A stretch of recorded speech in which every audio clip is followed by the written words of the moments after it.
So here I present you the full book summary of Rich Dad, Poor Dad. Let's try to understand why rich are rich, the poor are poor, the middle class, well, middle class, as explained by Robert Kiyosaki in his book Rich Dad, Poor Dad. Now, this book is a story of Robert Kiyosaki's life in some ways because he talks about the two most influential figures in his life. His poor dad was his biological father, a highly intelligent, educated man who has a PhD and has a well-paying job but struggled financially throughout his life. On the other hand, was his rich dad, who was his friend's father and had only 8th grade education, but he went on to become one of the richest men in Hawaii. So let's try to understand how did these two guys do what they did, and we will dive right into the 3 most important lessons learned from this book, Rich Dad, Poor Dad. But before we do that, let's talk a little bit about financial statements, because most people understand the difference between income and expense very straightforward, but they do not understand the difference between assets and liabilities. Now, assets are something that work for you, generate income for you even when you are not working. For example, a real estate investment that produces $1,000 income a month is an asset. A business that produces income for you is an asset. On the other hand, a liability always taking money out of your pocket, even when it is sitting idle when you are not using it. For example, a large house you bought for your personal use, for which you are paying a lot of mortgage every day, but it's not really putting any money in your pocket. Now, that is a liability. A big luxury car you bought for yourself, for your personal use. Again, that's a liability. It's losing value every day. So now that you understand what assets and liabilities are, let's understand the 3 key most important lessons that we have learned from this book. The first lesson is what we teach most kids when we start off, what kind of education to get. And the poor dad always told Robert, go ahead and get the best possible education so that you can get a great job, and he believed in the conventional education. His poor dad was constantly educating himself. He was a teacher himself. He never learned about money and finances. He was an educated, intelligent man. He had a PhD, but he was an ignorant when it came to finances and how money worked. On the other hand, his rich dad, who had an 8th grade education, he always said, go and get the best possible education so that you can start your own business, buy a business, give other people jobs. So a huge difference in the mindset. You can realize here a huge difference in mindset. His poor dad was saying, go and get a job, get an education so that you can get a great job. While his rich dad was saying, go get the best education so that you can start your own business, buy a business and give other people jobs.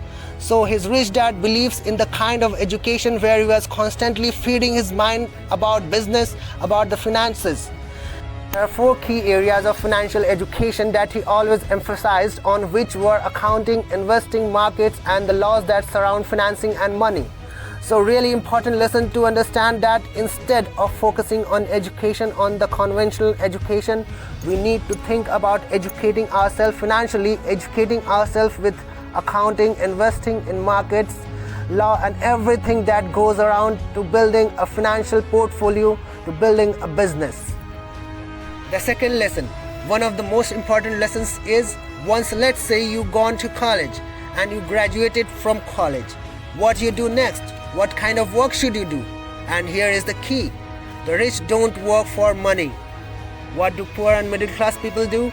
This is what his poor dad said. Go get a degree and get a job. This mantra was go work for money for the rest of your life. And that's what poor and middle class people do. They learn how to work for money. They work for others all their life. The first person they work for, their employer. Then they work for government because government takes taxes as soon as they receive an income. Then they work for the bank because they buy a big house, they own a big car.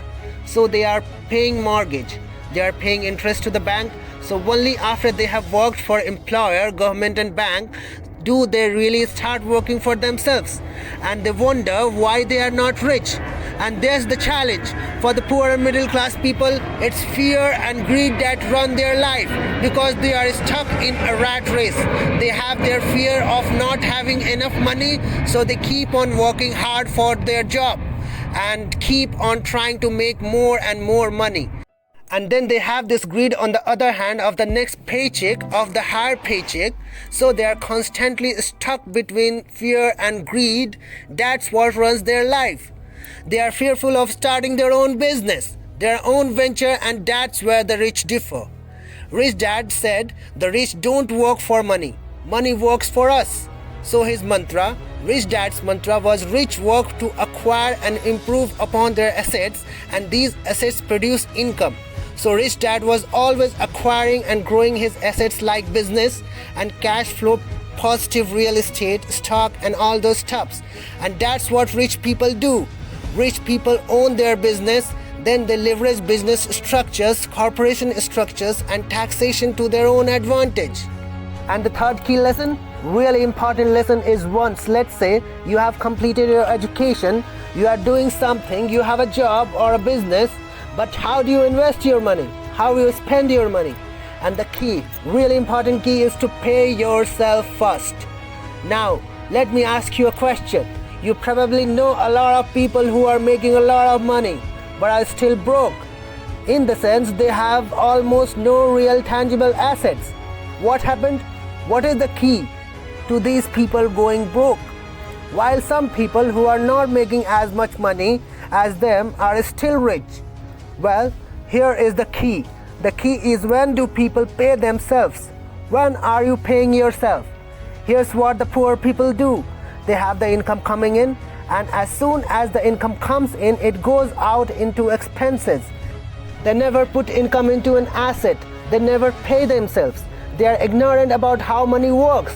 So the income comes in and goes out as an expense, and they never pay themselves at all. On the other hand, the middle class, they start with a certain amount of income, they spend that income on liabilities, and the liabilities just becomes their expense, and the money goes out of their pocket. And they have a very limited assets. They have maybe retirement savings or bank savings or some sort of housing. They might have higher income, but then they also have a higher liabilities, which in the end keep money taking out of their pockets. So these people, the middle class people, are paying themselves the last. The first thing they do is they pay their liabilities and expenses and then pay themselves. Then they acquire limited assets, and they almost get no income from those assets because these assets are very limited and they are into retirement savings or stuff like that. However, rich pay themselves first. Now, what that means is that as soon as any income comes in, they first invest the portion of it into assets. Their money is employed right away. The remainder of their income is then used for expenses and liabilities. So, while the poor and middle class prioritize expenses and liabilities, the rich that prioritize assets. The rich ensures their expenses are much lower than their income, and then their liabilities are much lower than their assets. And paying themselves first by investing in an asset is a big step in that direction. So there we have it, 3 most important lessons from the Rich Dad and Poor Dad. Now, if you'd like to watch a lot of more such book summaries of the world's greatest books for ambitious entrepreneur, come check out my YouTube channel, where I'll be summarizing the knowledge of the world's greatest books for ambitious entrepreneurs.